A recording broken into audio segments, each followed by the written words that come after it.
Bapak Ibu guru serta para teknik yang hadir.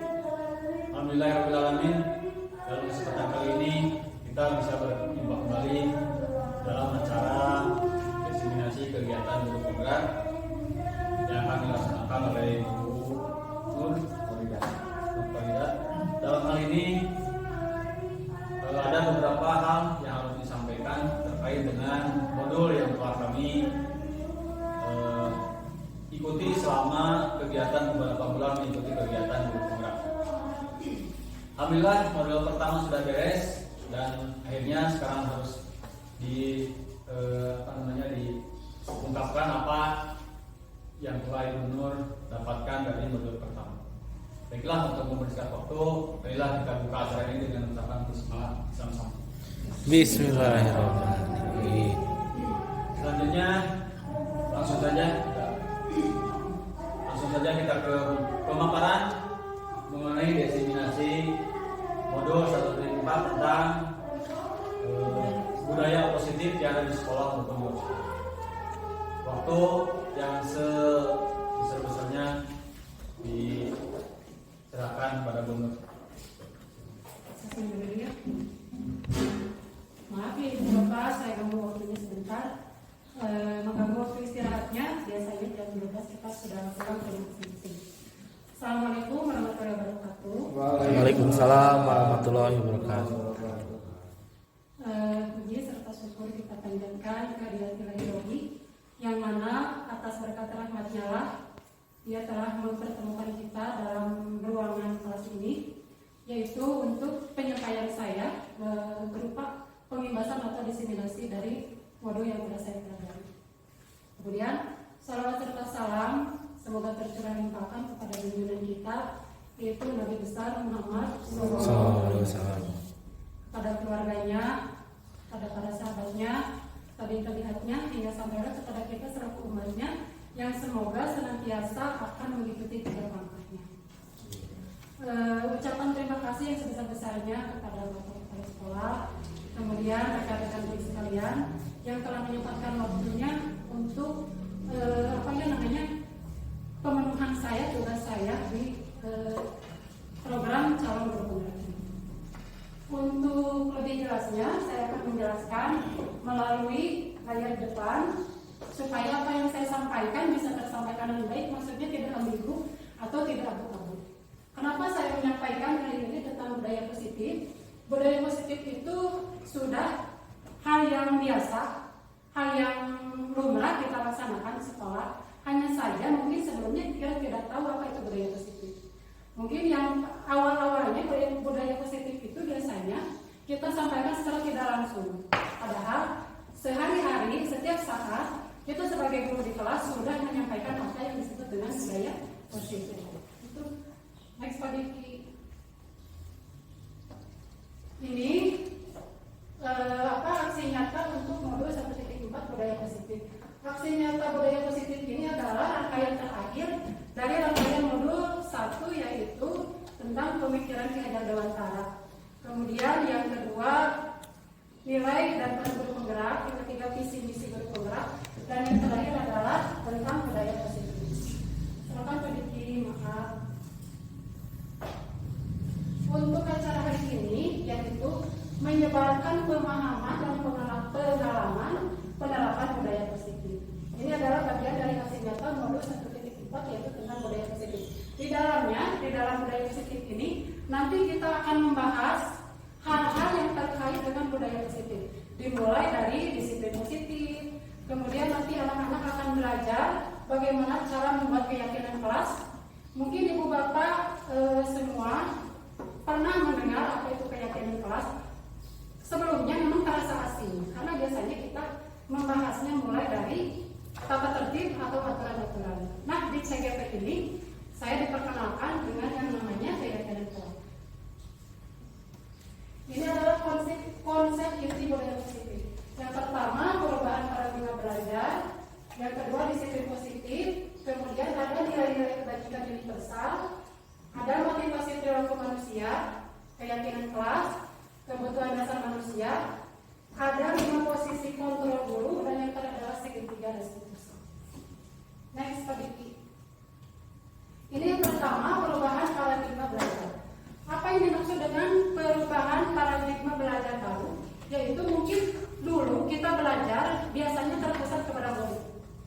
Misalkan terpusat kepada guru, ketika kita mengajar, yang lebih aktif itu adalah guru. Bukan begitu Bapak Guru? Takutnya ngantuk. Itu ya, dulu mungkin ketika kita belajar, pembelajaran itu terpusat kepada guru. Kita yang menjelaskan, kita yang menyampaikan pembelajaran. Sementara anak-anak biasanya tidak diterapkan secara langsung. Nah, dalam perubahan paradigma belajar, di sini berorientasi pada penguatan kompetensi dan pengembangan karakter yang sesuai dengan nilai-nilai Pancasila. Pembelajaran paradigma baru memastikan praktik pembelajaran yang berpusat pada murid. Murid digali bakatnya, kemauannya, supaya bagaimana dia aktif di dalam pembelajaran. Bukan saja karena di dalam pembelajaran paradigma baru, murid itu bukan hasil yang dinilai, tapi proses.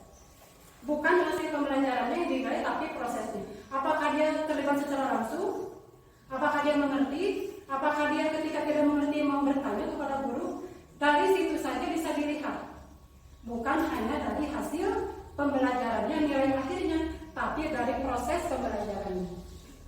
Di mana setiap murid belajar sesuai dengan kebutuhan dan tahap perkembangannya. Pembelajaran paradigma baru dilakukan melalui kegiatan pembelajaran di dalam kelas, intrakurikuler dilakukan secara terdiferensiasi. Maksudnya sesuai dengan tahapnya. Misalkan saya mengajar di kelas 1, otomatis ketika saya mengajar saya harus ketika menjelaskan, menerangkan, kemudian menjelaskan dengan memakai alat peraga harus sesuai dengan perkembangan anak didik yang saya ajar.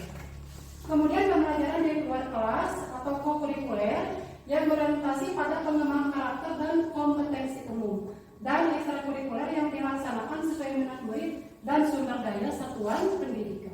Meskipun anak punya bakat, ketika kita yang terlibat di dalam satuan pendidikan itu tidak ada kemauan, hasilnya nol. Jadi harus berimbang. Ketika anak-anak memiliki bakat yang bagus, kita sebagai pendidik yang terlibat dalam satuan pendidikan itu harus terlibat aktif. Mungkin gitu. Kemudian next Pak Diki. Ini miskonsepsi tentang teori kontrol. Di dalam modul budaya positif, di sini menurut Dr. William Glasser, seorang psikiater dan pendidik, meluruskan bahwa ada choice theory atau teori pilihan beberapa aspek dan makna kontrol. Di sini ada miskonsepsi, kemudian diluruskan oleh beliau bahwa yang pertama, ilusi guru mengontrol murid. Di situ bisa terlihat jelas, pada dasarnya kita tidak dapat memaksa murid untuk berbuat sesuatu jikalau murid tersebut memilih untuk tidak melakukannya. Meskipun kita sebagai guru, kita tidak bisa memegang kendali secara penuh kepada anak didik. Tidak seperti itu. Makanya di sini diluruskan. Walaupun tampaknya guru sedang mengontrol perilaku murid, hal demikian terjadi karena murid sedang mengizinkan dirinya dikontrol. Karena murid misalkan ada dalam tekanan, merasa takut, jadi kita terasa kita yang mengontrol murid, padahal pada dasarnya tidak. Mungkin itu Ibu Bapak Guru bagaimana, masih semangat? Masih. Kemudian dari kontrol menyatakan bahwa sebuah perilaku memiliki tujuan bahkan terhadap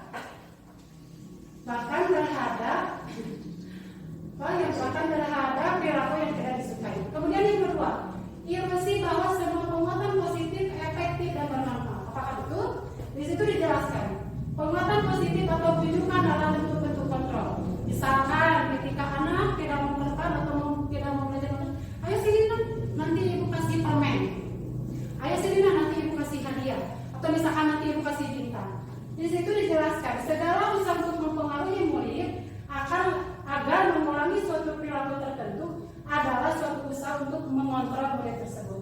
Dalam jangka waktu tertentu, kemungkinan murid tersebut akan menyadarinya dan mencoba untuk menolak bujukan itu ya Bu. Kemudian next Pak Diki. Ini masih nyambung yang tadi, ilusi bahwa kritik dan membuat orang merasa bersalah dapat menguatkan karakter. Kan dikritik, kamu itu salah, kamu ini berbuat negatif. Apakah Anda bisa menguatkan karakter? Menggunakan kritik dan rasa bersalah untuk mengontrol murid menuju pada identitas gagal. Justru identitasnya gagal ketika anak sering dikritik, sering dimarahi, apalagi di depan teman-temannya. Gitu ya.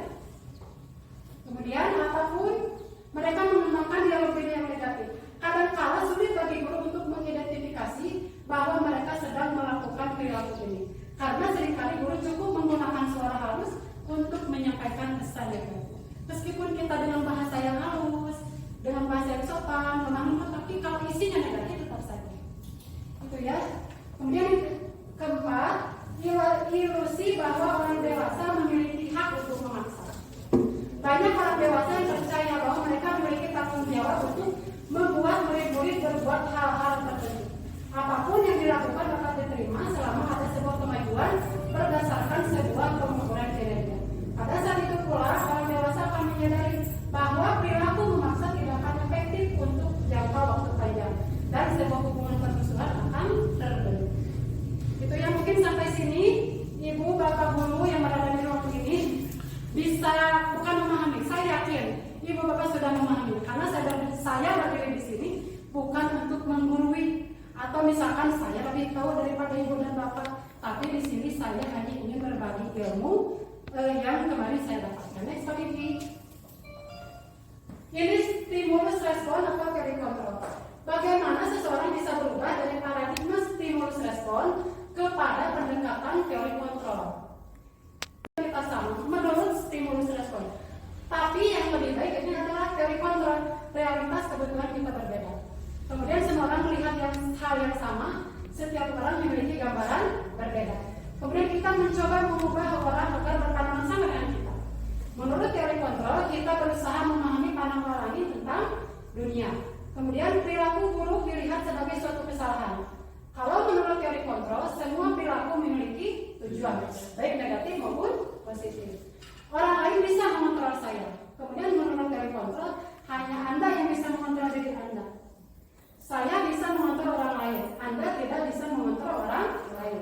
Pemaksaan ada pada saat rujukan gagal. Kolaborasi dan konsensus menciptakan pilihan-pilihan baik. Dan yang terakhir, menurut stimulus respon, model berpikir menang atau kalah. Tapi menurut teori kontrol berpikir menang. Jadi semua orang harus memiliki kesadaran bahwa tiap orang tidak bisa dikontrol oleh orang lain. Next slide lagi. Ini disiplin positif. Tadi di awal saya sudah menyinggung bahwa dalam buku budaya positif dibahas tentang disiplin positif.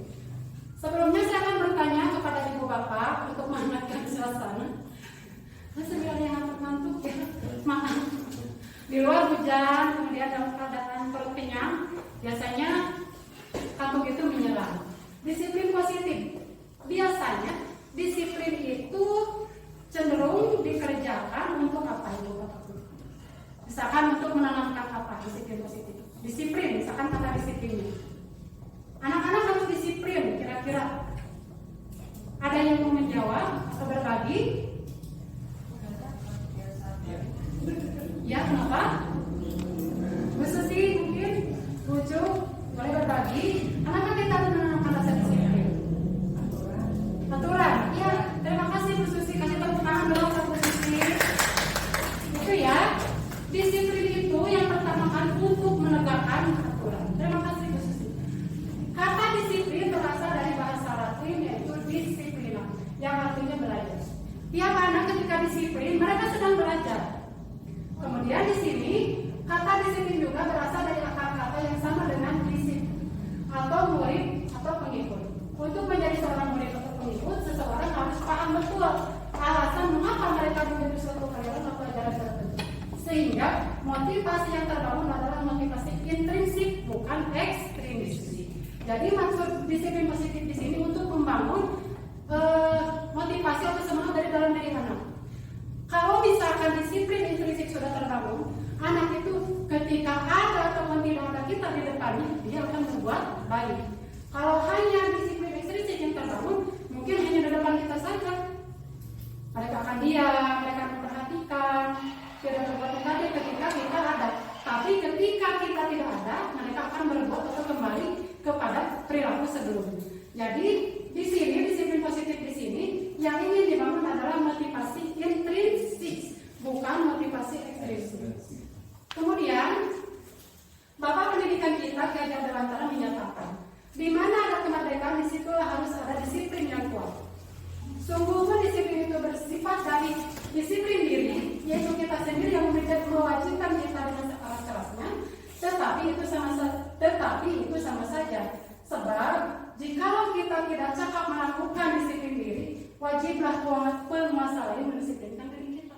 Kalau kita tidak bisa mendisiplinkan diri kita, otomatis ada orang lain yang menegakkan aturan untuk mendisiplinkan kita. Kemudian, dan peraturan demikian itulah harus ada di dalam suasana yang merdeka. Di sini ada disiplin kemerdekaan, biasanya disiplin nyambung atau bersinergi dengan tanggung jawab. Pertanggungjawaban atau saya tidak bisa membacanya, mungkin itu bahasa Belanda ya, ada yang bisa membantu. Itulah selalu menjadi sisihannya hak atau kewajiban dari seseorang yang pegang kekuasaan atau pimpinan dalam umumnya. Adapun artinya tidak lain ialah orang tadi harus mempertanggungjawabkan dirinya serta tertibnya laku diri dari segala hak dan kewajiban. Mungkin ini bahasanya baku, bahasa Indonesia baku karena disadur dari buku cetakan dulu, yaitu tentang pemikiran konsepsi keteladanan sikap merdeka, cetakannya yang dulu ya. Next Pak di sini ada nilai-nilai kebajikan universal. Nilai-nilai kebajikan universal berarti nilai-nilai kebajikan yang disepakati bersama, lepas dari suku, bangsa, agama, bahasa maupun latar belakangnya. Ini yang disebut dengan nilai-nilai kebajikan universal. Jadi nilai-nilai kebajikan ini tidak berlaku hanya untuk kita, misalkan kita sebagai muslim, tidak hanya berlaku itu. Bisa saja kan di Indonesia terdapat beberapa agama. Untuk nilai-nilai disiplin atau nilai-nilai kebajikan universal itu harus disetujui. Makanya ketika kita menentukan nilai-nilai kebajikan itu harus disetujui, misalkan oleh kelima yang diakui di Indonesia saja ya, kelima agama di Indonesia. Nilai-nilai ini merupakan payung besar dari sikap dan perilaku kita atau fondasi untuk kita berperilaku. Nilai-nilai kebajikan adalah sifat-sifat positif manusia yang merupakan tujuan mulia yang ingin dicapai setiap individu. Nilai-nilai kebajikan yang diyakini seseorang, maka motivasi intrinsiknya yang terbangun. Seperti yang tadi saya katakan. Itu ya, sehingga menggerakkan motivasi dari dalam untuk mencapai tujuan mulia yang diinginkan. Ini menurut Jan Gosen tahun 1998. Setara, sejalan dengan apa yang diajarkan oleh Ki Hajar Dewan. Next Pak Diki. Ini adalah contoh-contoh dari nilai-nilai kebajikan universal. Kalau di sekolah, mulai dari jenjang mungkin yang saya ketahui ya, mungkin dari jenjang TK, misalkan SD sampai perguruan tinggi, atau misalkan kita saja disebut sekolah, nilai-nilai kebajikan universal yang akan kita tuju terangkum dalam profil pelajar Pancasila. Tadi di slide yang tadi yang sudah saya baca tadi, bahwa nilai-nilai kebajikan universal itu adalah payung besar. Maksudnya di sini ada beriman, ini adalah nilai-nilai kebajikan universal. Profil pelajar mandiri kita ini sudah masuk ke dalam ranah mandiri. Boleh siapa lagi Bu? Ada yang mau menjawab? Yang masuk ke dalam ranah mandiri? Atau bolehlah silakan dari bergotong royong. Coba dari bergotong royong kira-kira apa yang masuk ke dalam bergotong royong? Membersihkan kelas, memungut sampah. Memungut sampah itu bisa masuk gotong royong, mandiri juga bisa. Ya. Kemudian di sini toleransi rasa sampah ini juga sama. Nanti ini adalah acuan ketika kita akan membuat keyakinan kelak. Karena di sini nilai-nilai kebajikan universal ini merupakan payung besar atau misalkan acuan ketika kita akan membuat aturan. Next Pak Diki. Ini juga sama seperti tadi, masih termasuk nilai-nilai kebajikan dari institusi atau organisasi. Ini adalah 9 karakter atau Indonesian Heritage Foundation. Tadi dilanjut, ini masih sama, ya lanjut. Oke, selanjutnya. Nah ini juga, ini masih sama seperti tadi saya katakan, nilai-nilai kebajikan dari 6 institusi atau organisasi ini sama seperti profil pelajar Pancasila. Tapi daripada kita merasa bukan dipusingkan, supaya ada acuan yang jelas, kita hanya bisa melihat dari profil pelajar Pancasila. Next Pak Diki. Di sini ada 3 motivasi perilaku manusia. Diane Gosen dalam bukunya Restructuring School Discipline menyatakan ada 3 motivasi perilaku manusia. Yang pertama, untuk menghindari ketidaknyamanan atau hukuman. Biasanya, contoh kecilnya anak ketika dia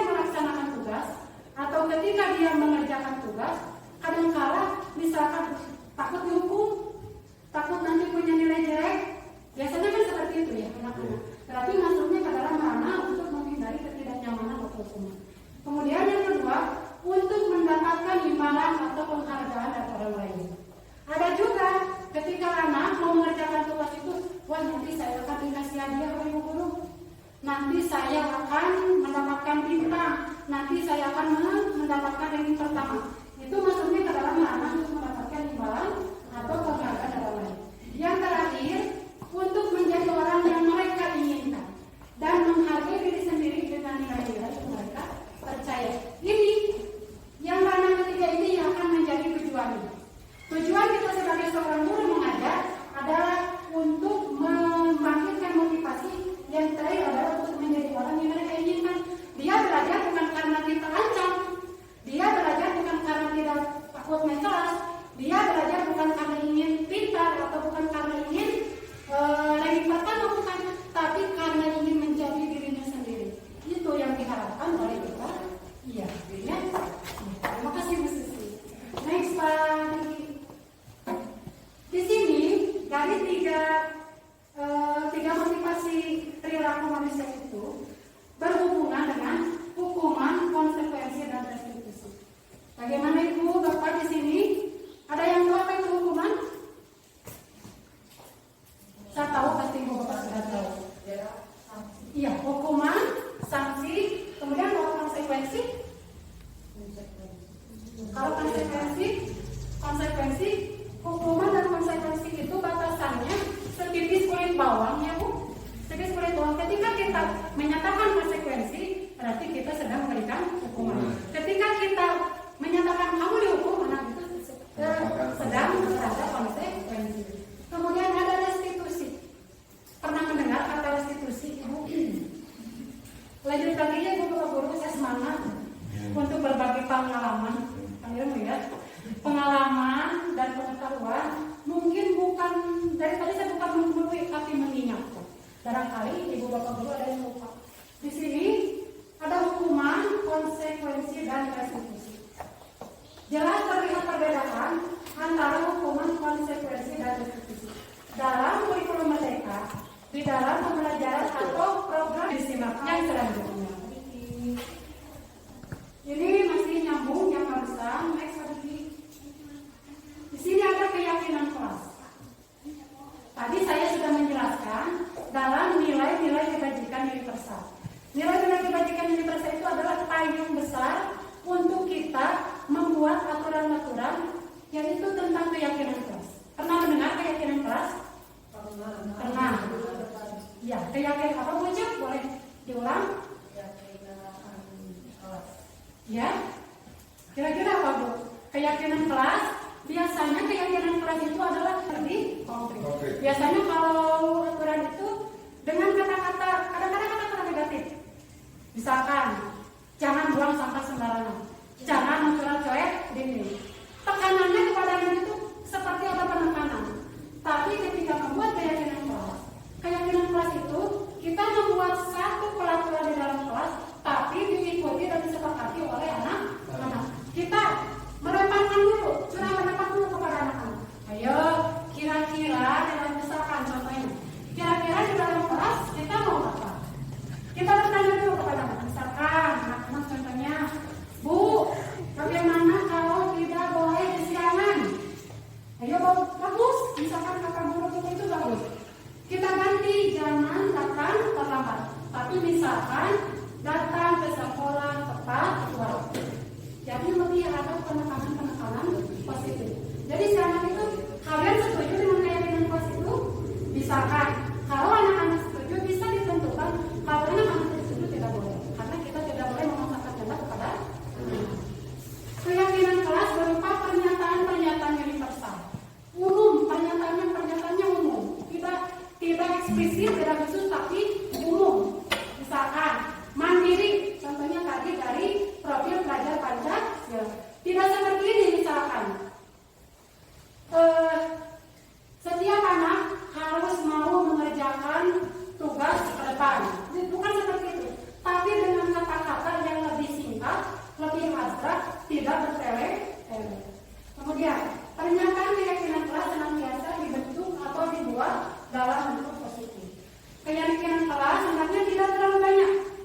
Misalkan kita di SDN Cihaliwung, sebelum kita membuat keyakinan kelas, pasti kita sudah observasi, mengadakan penelitian terlebih dahulu pada anak-anak. Misalkan anak-anak kelas di kelas kita, kebanyakan kasusnya apa, kebanyakan kebutuhannya apa. Jadi kita harus mengadakan observasi terlebih dahulu. Kemudian semua anak kelas hendaknya ikut berkontribusi dalam pembuatan keyakinan kelas lewat kegiatan surat pendapat.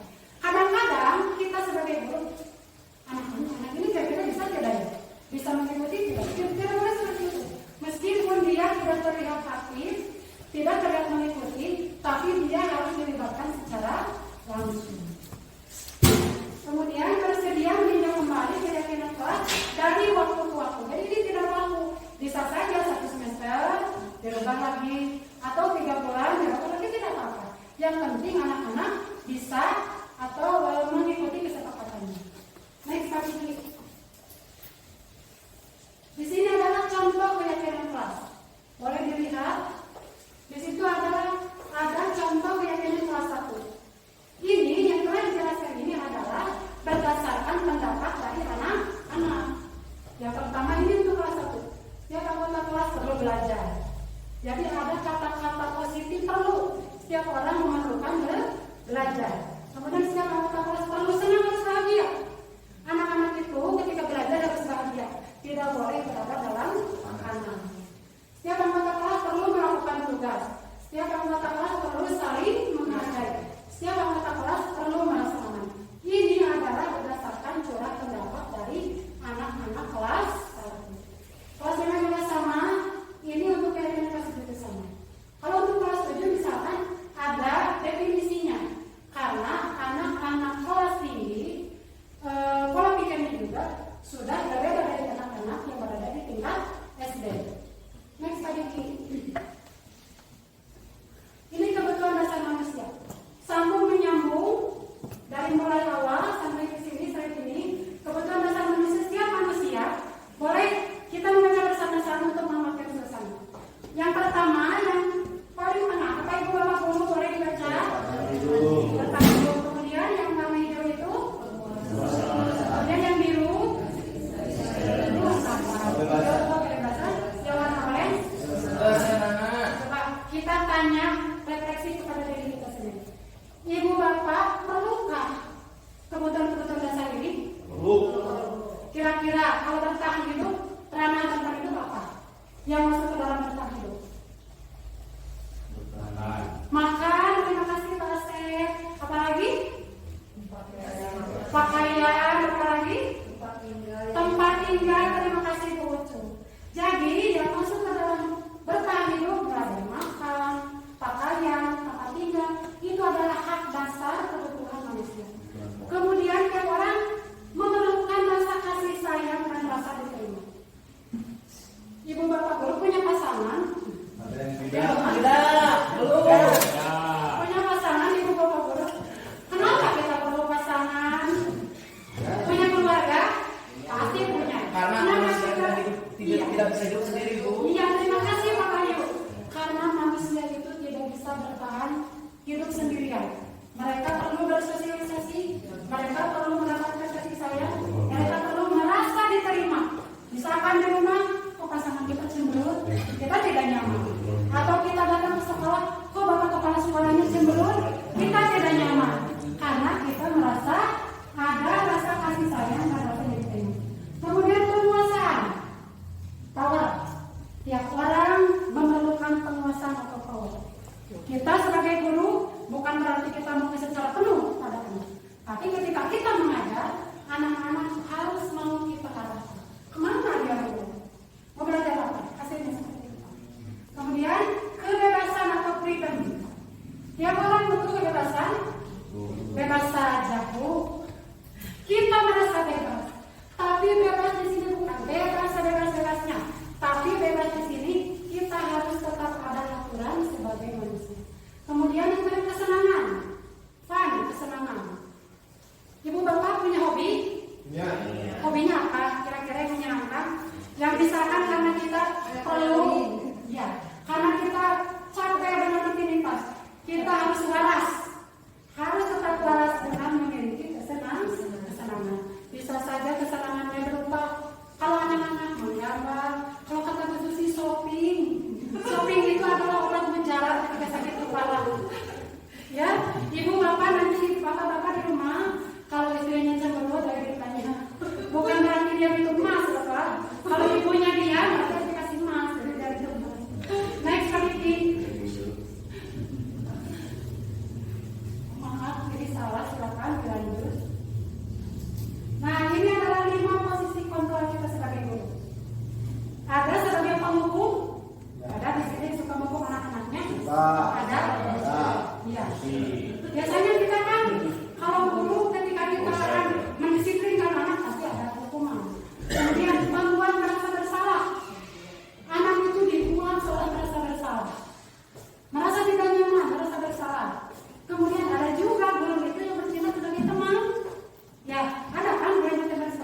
Selamat pagi, Bu.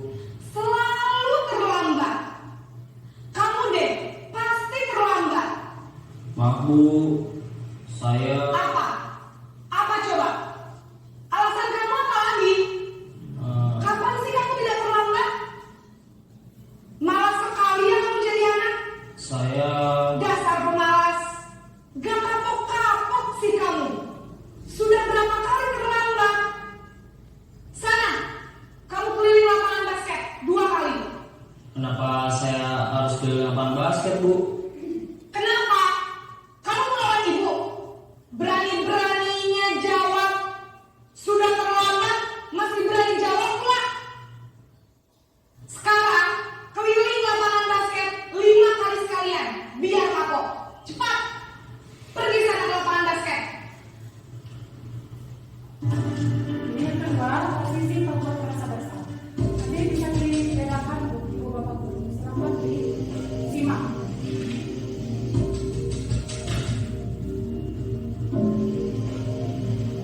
Naren!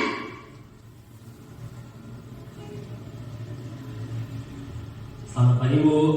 Naren. Kamu kenapa terlambat lagi, nak?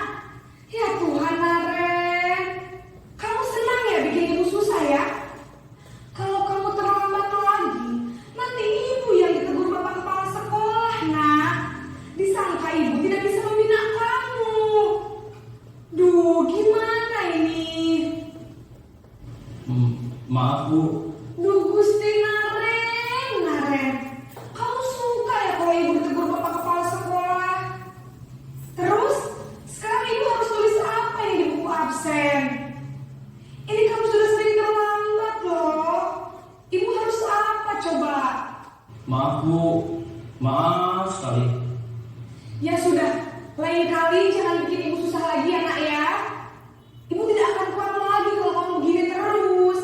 Bisa jantungan kalau ibu ditegur bapak kepala sekolah.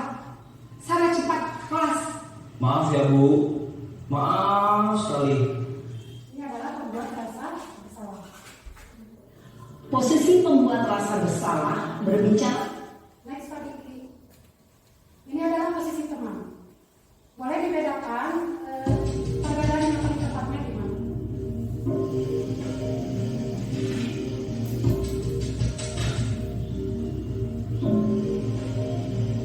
Naren!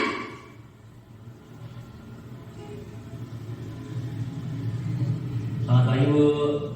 Wah, sudah jam berapa ini nak? Terlambat lagi ya sayang. Iya, Bu. Habis ibu saya lupa bangunkan saya, Bu. Kamu malah menyalahkan ibu kamu. Kamu bukannya anak yang larinya paling kencang. Kok terlambat sih? Iya, Bu. Saya memang terlambat bangun tadi. Jadi biarpun saya lari kencang, tetap gak kekejar, Bu. Ya sudah sana. Nanti lain kali larinya lebih kencang lagi ya. Biar gak terlambat lagi. Bikin seneng ibu. Demi ibu. Bisa kan? Bisa lah, Bu. Ya sudah sana masuk kelas. Ibu beresin urusan absen kamu. Kamu ini ada-ada saja. Ini adalah posisi pemantau ekonomi.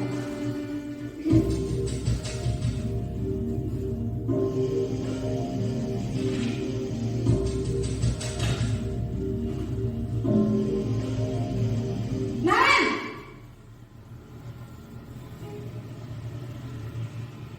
Selamat pagi, Bu. Naren, apa peraturan sekolah kita tentang jam berapa kita harus masuk sekolah, nak? Kita harus di sekolah jam 7, Bu. Iya betul, sekarang sudah jam 7.20. Naren sudah tahu konsekuensinya jika terlambat hadir. Paham, Bu. Saya harus tinggal kelas pas jam istirahat selama 20 menit. Iya benar, konsekuensinya demikian. Jadi nanti jam 9.30 pas istirahat, kamu harus tinggal di kelas, kerjakan tugas tambahan untuk ketertinggalan kamu, ya? Baik, Bu. Ini yang terakhir posisi manajer. Kira-kira seperti apa kalau guru menggunakan posisi kontrol manajer?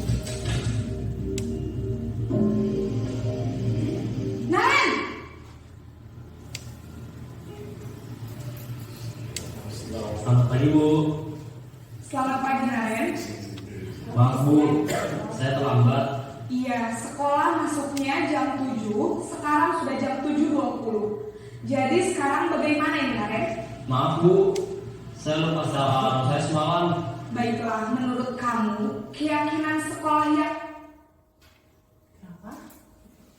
Mungkin terjeda ya tadi. Ya, terima kasih. Ibu Bapak Guru tadi sudah terlihat dengan jelas di depan, mulai dari posisi guru sebagai penghukum, kemudian membuat rasa bersalah, yang ketiga sebagai teman, yang keempat kira-kira sebagai pemantau, dan yang terakhir adalah sebagai manajer. Ini maaf videonya terjeda. Dari kelima posisi kontrol itu, kira-kira yang sering kita lakukan di kelas, posisi kontrolnya seperti apa? Yang mana? Yang sering? Penghukum kah? Penghukum? Teman? Dari sini, dari kelima posisi kontrol itu, yang diharapkan diterapkan kita sebagai guru adalah sebagai manajer. Sebagai manajer. Dari situ saya sudah terlihat dari kata manajer. Kita sudah bisa melihatnya.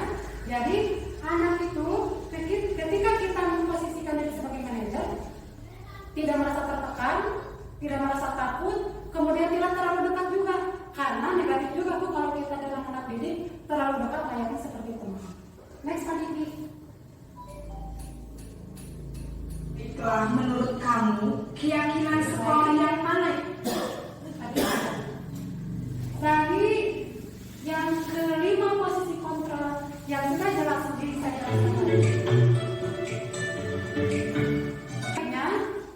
dari kelima posisi kontrol, yang pertama sebagai penghukum, kemudian sebagai pembuat merasa bersalah, yang ketiga teman, yang keempat pemantau, yang kelima adalah manajer. Dari posisi kontrol manajer itu yang kita terapkan adalah restitusi. Tadi di awal ada hukuman, kemudian ada masih ingat konsekuensi, dan itu adalah restitusi. Ini yang disebut dengan restitusi, Ibu Bapak Guru. Saya juga pertama awal-awalnya merasa asing apa itu restitusi. Di dalam modul budaya positif ada materi restitusi yang harus kita terapkan kepada anak-anak ketika kita memposisikan diri, kontrol kita diri sebagai posisi manajer. Segitiga restitusi merupakan tahapan tindakan yang dilakukan guru untuk membawa siswa menaati kesepakatan kelas yang telah ditetapkan dan mengakui secara sadar dan terbuka ketika melakukan kesalahan, serta merasakan kenyamanan ketika sudah berlaku jujur. Di sini ada tahapan-tahapannya, itu yang disebut dengan segitiga restitusi. Yang pertama, menstabilkan identitas. Ketika kita memanggil anak, ketika anak berbuat kesalahan, yang pertama kita harus menstabilkan identitas dulu. Kemudian yang kedua, validasi tindakan yang salah. Dan yang terakhir adalah menanyakan keyakinan. Ketiganya ini adalah bersinergi, membuat segitiga karena tidak dapat dipisahkan. Ketika kita hanya memenuhi satu saja, tidak bisa disebut restitusi. Dua saja juga tidak bisa. Kalau ketiganya sudah terpenuhi, baru kita sudah melaksanakan restitusi. Apalagi ketiga-tiganya tidak terpenuhi, berarti kita tidak memposisikan diri kita sebagai manajer. Next, Pak Diki, supaya kita lebih tahu bagaimana cara penerapan segitiga restitusi. Ini adalah videonya, cara penerapan segitiga restitusi seperti ini. Salam dan bahagia Ibu dan Di aslinya dari video ini sering ada ya. video Kalau ada yang sudah menyelesaikan, tentang pasti sering bertemu dengan yang diterapkan di lingkungan sekolah yang dikenal dengan nama restitusi.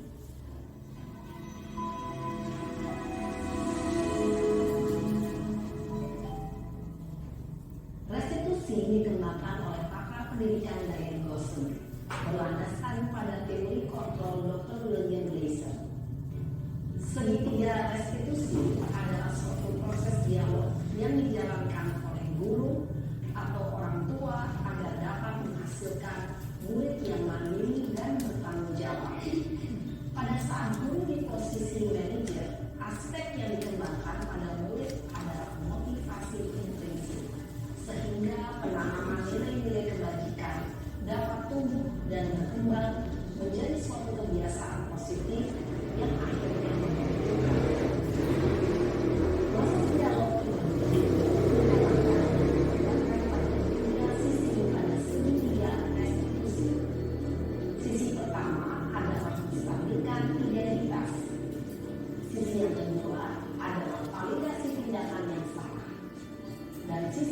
ketiga adalah menanyakan keyakinan.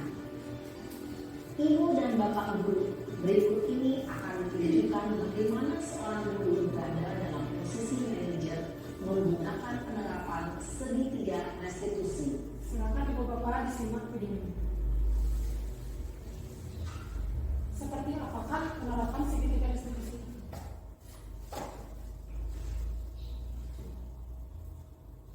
Siang sana. Ya Pak. Sudah lama nggak ketemu sana? Kenapa hari ini ada di sini? Ini adalah Kesel Pak, kegiatan masa aku udah menstabilkan dari kelas ini Pak? ekonomi. Ya aku marah lah. Aku balik ke TK di depan kelas. Kesel banget. Oh begitu. Ya pasti kamu marah dan kesal. Bapak juga akan marah apabila ada yang menuduh bapak seperti itu. Kemudian pada saat itu Ini kamu adalah merasa- validasi Ya saya langsung ngatain TK lah Pak. Kesel banget. Saya bentak-bentak dia depan teman-teman lain. Oh begitu.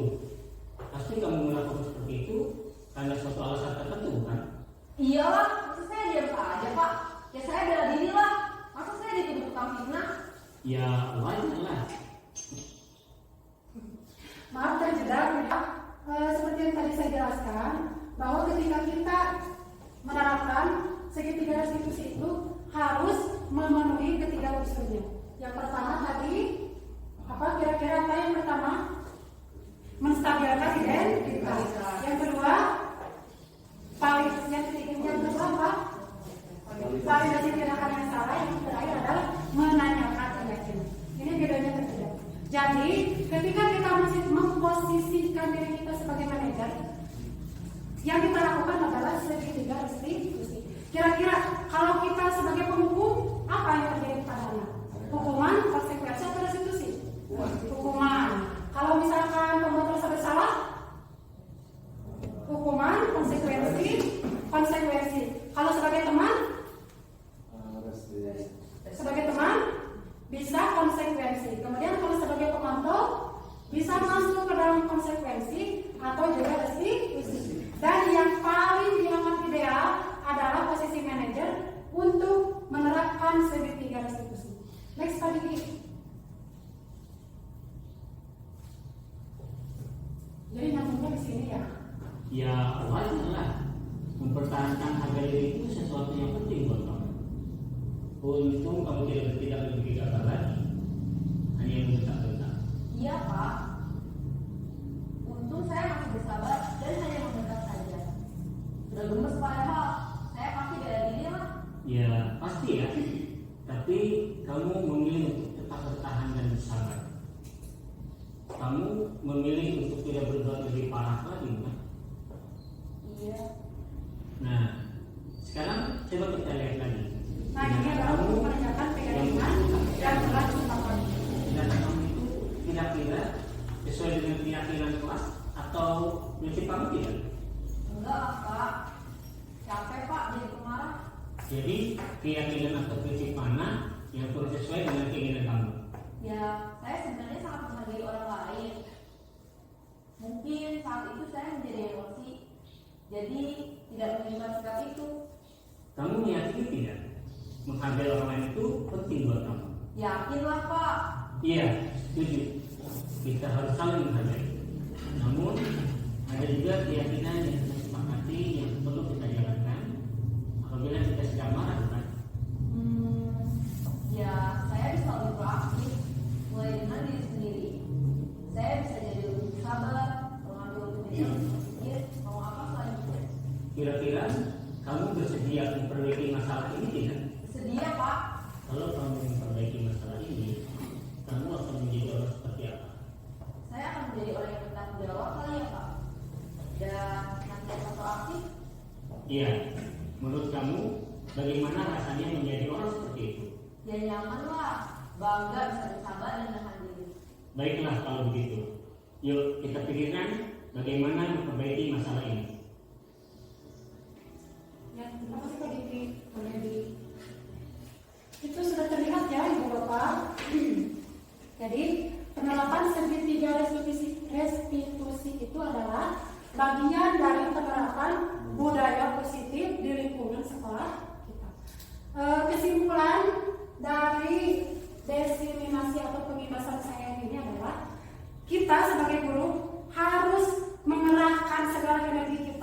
untuk membuat anak didik kita menjadi lebih baik. Dan yang untuk menjadi lebih baik itu adalah menumbuhkan motivasi intrinsik atau menumbuhkan motivasi intrinsik. Ketika sudah motivasi intrinsiknya terbangun, maka hal-hal positif pun akan mengikuti. Ketika anak berbuat salah, kita memposisikan diri sebagai manajer dan menerapkan yang disebut dengan segitiga restitusi. Itu Ibu Bapak, bagaimana? Ada yang menarikkah dari penjelasan saya barusan? Menarik. Ya, alhamdulillah atas responnya, atas kerjasamanya. Yang paling penting adalah atas dukungannya.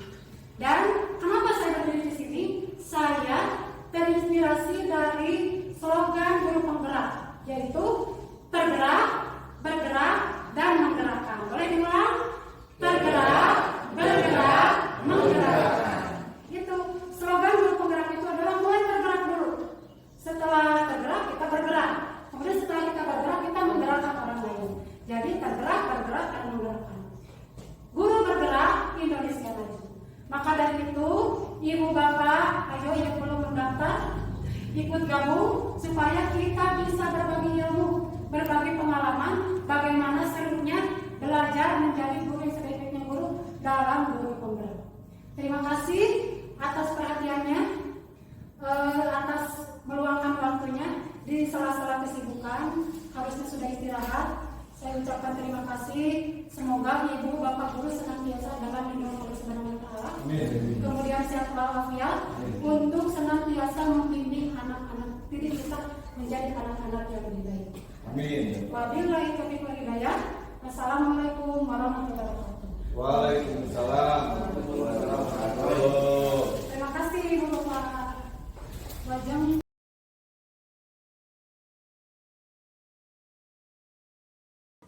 Assalamualaikum warahmatullahi wabarakatuh. Waalaikumsalam. Coba semuanya lihat dulu ke depan. Lihat dulu ke depan. Kali ini kita akan membuat atau mengadakan sebuah kegiatan, yaitu tentang keyakinan kelas. Tentang keyakinan kelas, apa itu keyakinan kelas? Keyakinan kelas itu adalah sebuah keputusan yang kita yakini dan akan kita laksanakan dalam kegiatan sehari-hari. Sebelumnya kita mengenal yang dinamakan tata tertib. Kalian pernah tahu tata tertib? Tahu tata tertib? Pelaturan tahu? Pelaturan tahu? Tahu. Misalkan contoh salah satunya adalah pelaturan memakai baju merah putih ketika melaksanakan upacara hari Senin. Kemudian memakai baju sesuai jadwal. Contohnya baju olahraga. Biasanya kelas ini olahraganya ya hari Selasa. Usahakan memakai baju olahraga. Kemudian ada aturan harus berbicara sopan santun. Ada aturan harus menghargai teman. Ada juga aturan harus menghormati guru. Pernah tahu yang seperti itu? Pernah? Nah hari ini coba yang itu duduknya tegak. Hari ini kita akan membuat sebuah kegiatan, yaitu keyakinan kelas.